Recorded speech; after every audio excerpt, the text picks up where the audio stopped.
ధన్యవాదాలు అధ్యక్ష. మా ఏలూరు నియోజకవర్గానికి సంబంధించి 6,480 ఇళ్లు శాంక్షన్ అయినాయి అధ్యక్ష.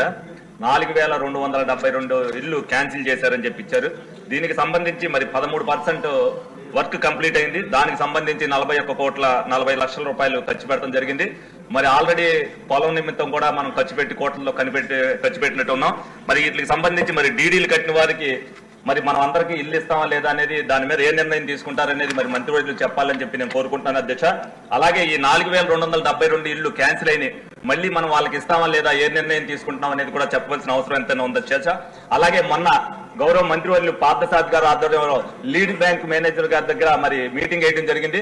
అందులో మరి జిల్లాకు సంబంధించి 18 కోట్ల రూపాయల దాకా వడ్డీ ఉందని చెప్తున్నారు. రేపొద్దున ఇంట్లోకి వెళ్ళిన తర్వాత మరి బ్యాంకర్స్ వాళ్ళకి తాళాలేస్తే దీని మీద మనం ఏ నిర్ణయం తీసుకోవాలనేది కూడా మనం ముందుగానే ఊహించి లబ్ధిదారులకు చెప్పాలని చెప్పి కోరుకుంటున్నాను అధ్యక్ష. మరి ప్రతి ఒక్కరికి కూడా ఏదైతే